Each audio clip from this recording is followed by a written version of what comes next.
In this video, I am going to show you a quick and easy way to get rid of rust stains out of your toilet.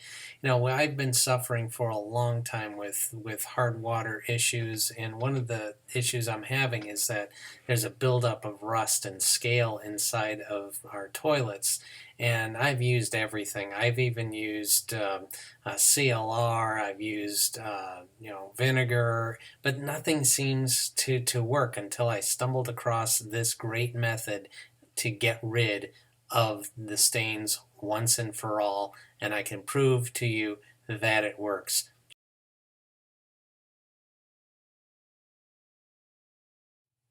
Okay, before we begin, it's very crucial that you have the following tools, and I'm going to list them down below, but I'll say them here. First, you need a plastic bag, like a grocery bag, a rag that you can mash up into about the size of a baseball.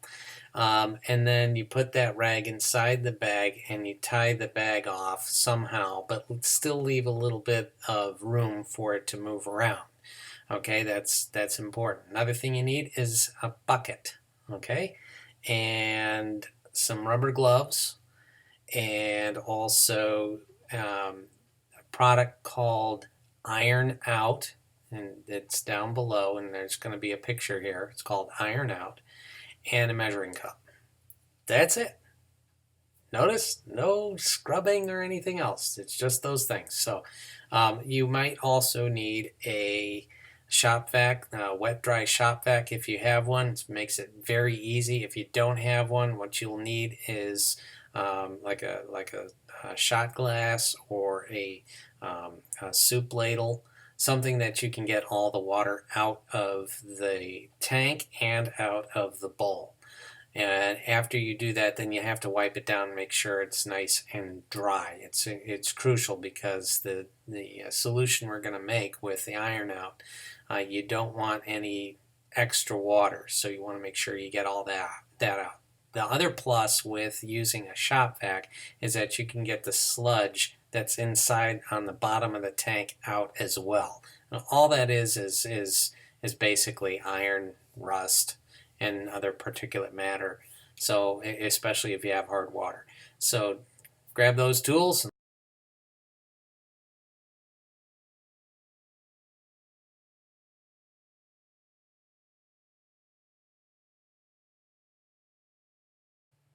Okay, so here is the offending toilet. Notice all the stains in it. Here's another shot, and you can see it's pretty nasty. Now we take the lid off the tank and notice a whole bunch of crud at the bottom and on the sides of the tank. We will want to get rid of that as well. And since I'm using the shop vac, we want to take the floater off. That's the black plastic ball you see at the top inside the tank. In the event of some sewer gas escaping from the toilet, we want to make sure that the windows are open to provide adequate ventilation. Also, if you have a fan in the bathroom, you want to make sure that is on. The next step is to shut off the water supply. After shutting off the water supply, we want to remove any rugs or any other things that may be around the toilet and put a towel around it or a drop cloth in case of spills. Then what I do next is put on my dust mask and then suck out all the water from the tank and the bowl using my shop vac. After that, I immediately plug the hole with a pre-made plugger, homemade plugger, which is basically just a rag inside of a grocery bag, a plastic grocery bag as you see here, and shove it down into the hole, making sure that there are no gaps between the bag and the porcelain walls. We want to make sure it is watertight and there's a nice seal there. Here's a shot without the water in the tank and the plug in the bowl.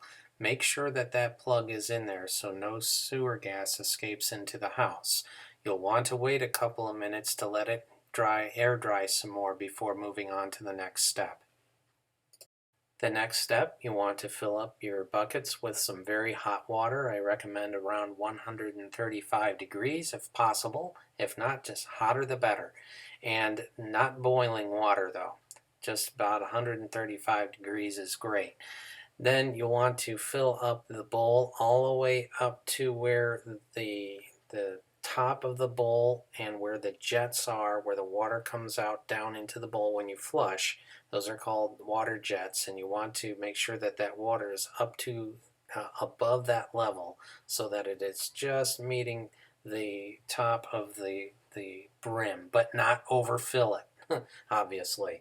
And then you want to do the same thing into the tank. You want to pour this hot water into that as well, up to where the hard water line is. You'll see it in your tank.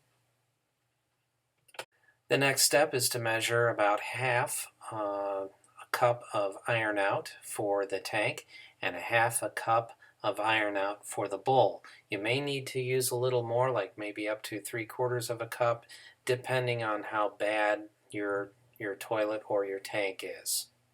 And then when you pour it into the tank, make sure that it's evenly distributed in the water, so you're not pouring it all down in the center. When the solution meets the water, you'll see it bubble and fizz. That's normal. That's the chemical reaction taking place to release the rust from the porcelain. Next step, just keep it in there for 30 minutes, so set your kitchen timer for 30 minutes. After 30 minutes has gone by, turn on the water supply. But whatever you do, do not flush the toilet yet, otherwise you'll have a mess on your hands. What you want to do first is to put on your rubber gloves or use some long kitchen tongs and pull that plug. After you remove the plug, it should flush by itself. Let it go.